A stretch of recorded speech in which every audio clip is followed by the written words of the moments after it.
Hey, this is Jeff Lichtenstein, and you're watching JeffTV. So I have my as-is voodoo doll, and I have to use this on customers sometimes. I've tried other things. I've tried garlic. That doesn't work usually. I've got some realtor water. That doesn't work. But the voodoo doll sometimes works real well. The reason I have to use this is it's very hard to get through to sellers how important it is not to use an as-is contract.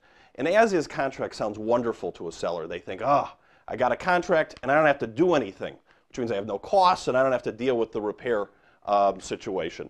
An as-is contract, though, is a little bit like fool's gold. And the reason is a clause in the as-is contract. And the clause reads that the buyer has X amount of days for inspection. It's usually 10 to 14 days. And within that time, when they do their inspections, there's a part in it, it's item C, and we'll zoom in on that. And it says if the buyer determines in the buyer's sole discretion that the property is not acceptable to the buyer, that the buyer may cancel this contract. And if the buyer timely cancels the contract, the deposits shall be immediately returned to the buyer, and the buyer and seller shall be released of all further obligations under this contract. So what that means is that they're out. They don't have to have a reason. The inspection can be fine. I had one lady who did an inspection years ago. It was on the 10th day. She looked at me and she said, "Jeff, you're going to kill me.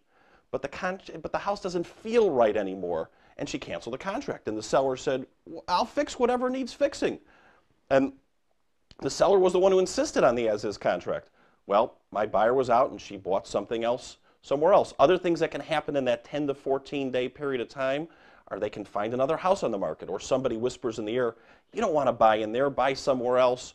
Or husband and wives, they never get in fights. Well, every once in a while they do, and they can cancel the contract for that reason. Also, if there is an inspection on the when they do the inspection on the house, and let's say there are going to be repairs that are going to be made, if you have an as-is contract, the buyer typically comes to you and says, "I want repairs made." And they don't look at the most inexpensive cost of repair. They get the they get the highest quote, and they also sometimes when they see the inspection report, they don't like what they see on the inspection report. And maybe some of the things are minor, but in their head it becomes major, and they cancel the contract or they renegotiate with you. The other contract is called a FAR/BAR 8S, and we'll watch that. We'll go over that one in another episode. In that one, the seller has to do repairs, but there's a repair limit. There's two separate sections. One is 1.5%, and another one's 1.5%. You're going to end up doing the repairs anyways, even if the buyer walked away. Let's say you had termites in your house, or you had wood that needed to be repaired. You're going to end up fixing those repairs because you're going to have to sell it for the next guy.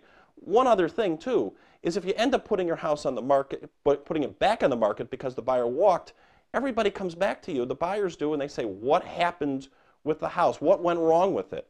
And when they do that, then usually they lower their asking price because they think that there's a problem there, and they typically don't believe somebody just walked away.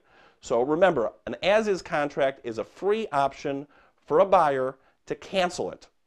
That's what the definition is in Florida, and they get their monies back. You can't keep them in the contract. So don't be a chip.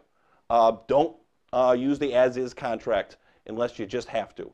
This is Jeff TV, and this is Jeff Lichtenstein, and thanks for watching Jeff TV.